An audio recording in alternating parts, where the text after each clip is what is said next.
Good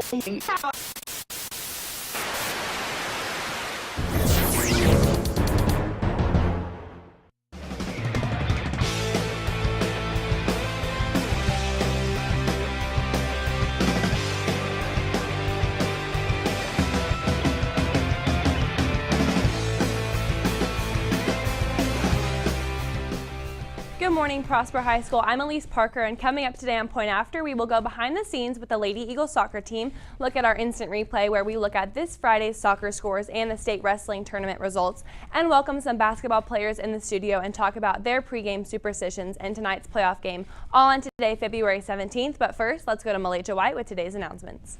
Thank you, Elise. Prosper will be hosting a Relay for Life event on April 11th, but signups are starting now. If you are interested in, just go to relayforlife.org and click Get Involved. Then go find an event and type in Prosper. From there, you can sign up or participate and just make a donation. If you know a cancer survivor, encourage them to sign up for free under the Walk Survivor Lap, and all cancer survivors will be honored at the event. NHS members, please see the display case outside of room 1252 to check your community service hours and payment of dues. All hours for the fall and dues need to be turned into Mrs. Woody or Mr. Seegers by Friday, February 21st. There will be a Doctor Who Club meeting today in room 1113 after school. If you are interested, please sign up in the library. Don't forget, the new attendance incentive starts today and goes through April 25th. The goal for the campus-wide attendance is 97.5%. We have phone privileges and some dress code leeway if we meet the goal. Plus a break time on Friday, May 2nd for the grade level with the highest percentage. And for individual students with perfect attendance, another break on May 15th. And you will get to leave school early on May 9th. Plus, don't forget, every class period you have perfect attendance, your teacher will change your lowest formative grade to a 100. The cheer team competed at the Red Line cheer this past weekend. They won the national title, but beyond that, their score was so high, they were named Grand National Champions. They received championship jackets, 2 banners, and 2 trophies. Congratulations to the talented group of girls. The bi-district basketball playoff round is tonight at 7:30 at Allen High School. Prosper versus Mesquite Poteet. White out for all the fans, $5 for adults, $3 for students. We wish you boys the best of luck. Now back to you, Elise. Thanks, Malaysia. We want to congratulate every wrestler who placed in the state tournament this weekend. The placers were Connor Shinners in the 182-pound weight class. He was 6th in the state. Wyatt Payne, 145-pound weight class, also 6th in the state. Gabe Costa in the 113-pound weight class, also 6th in the state. Congratulations to all our wrestlers. Superstition and sports go hand in hand like bats and balls. Whether it's having a lucky pair of underwear, listening to a specific song, watching a specific video, or running around the locker room 3.5 times before each game, every team or athlete has some pregame ritual. I know firsthand that the Lady Eagle soccer team has an odd way of getting ready for games, and with only 1 loss this season, something must be working. So I went behind the scenes with the girls to see what happens before they take the field. Most all athletes have a pregame routine, whether you're Lauren Blanc, who used to kiss Barthez's head before every game, or Rafael Nadal, who lines up his Evian water bottles before each match, or Tim Tebow, who kneels down and prays, or Dwayne Wade, who sticks his head through the basket. Each athlete has something that gets them ready for the game. For the Lady Eagle soccer team, their pregame rituals consist of 2-stepping pregame talks, writing on their hands, and doing a pregame chant. But do these pregame rituals actually work? Our team is funny because we are a little bit superstitious. Contrary to other sports, we prepare ourselves as a unit instead of individually getting in the mental state for game. We do it as a team. And if there's certain things that we don't do the same every single game, we feel like it kind of makes us not play as well, or like we're off our game. So what exactly does the team do before every game?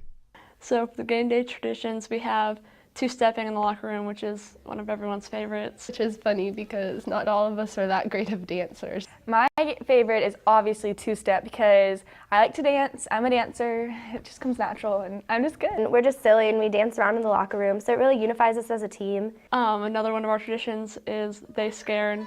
It's like the way to psych out the other team and get us pumped and ready to play the game. Another one is we write the heart and the affinity on our hand. Before our big tournament, our big 5A tournament, Flo was trying to pump us up. And so on the board, he wrote a heart and an infinity sign. And he said no matter what's happening during the game, if we're losing or if things just start going bad, just look down on your wrist and remember what you're playing for. That you always play with your heart and you never give up. Makes us play with our heart, and when we're tired, we just look down at our hands and we know that we're playing with heart. We have our talking circle before the game. And it's nice because like everybody has a voice about what we could change in our game and make it better. Kind of a really intense conversation about just stuff that we need to work on and stuff that we've done well in the past and stuff that we haven't done so well in the past. Superstitions are mainly focused to get the players and team hyped for the game mentally. With the team's record only containing 1 loss this year, head coach Rafael Flores attributes some of this success to the superstition of the team. You have to be mentally ready to play any game. If you're not mentally ready, then you're setting yourself up for failure. So we're big on making sure the girls are ready mentally, because if they've already beaten themselves in the locker room, then it's going to be tough to beat an opponent on the field. We will never really know if superstitions contribute to the success of the team, but what we do know is that if these rituals are broken, players are mentally affected. For Eagle Nation News, I'm Elise Parker. We'll be right back after this commercial break. Doctor Who Club meets Mondays after school until 5 p.m. in room 1113. Wear a Doctor Who shirt if you have one and bring $1 to First Meeting for snacks. First Meeting will be on Monday the 17th. Please sign up in the library and see Miss O'Neill if you have questions. Wrestling traveled to Garland for the state meet, and soccer had a winning Friday night, and we have it all here on this week's Instant Replay.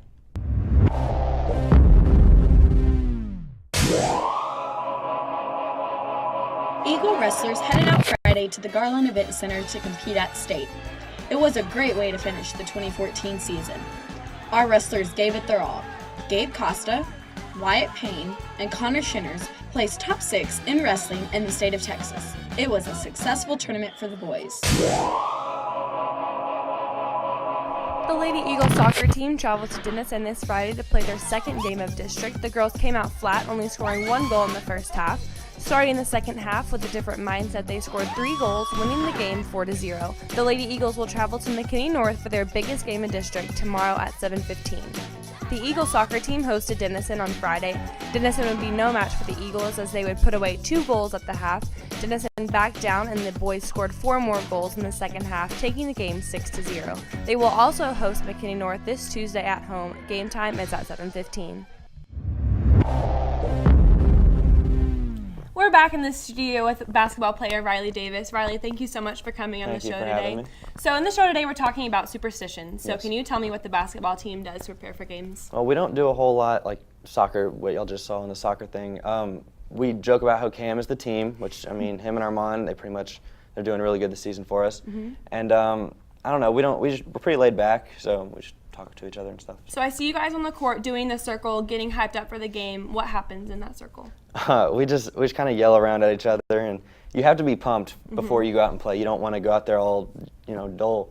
So we just kind of get ready for that. Absolutely. Well, we know you have a little bit of a session with Cal the Goat. So we have a little clip. He wants to wish you guys good luck. So let's go ahead and roll it.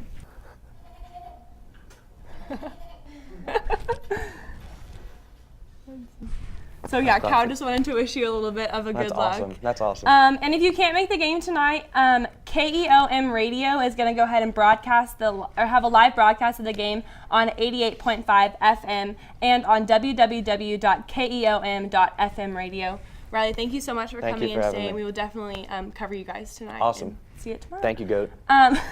With that, I'm Elise Parker, and the point after is good.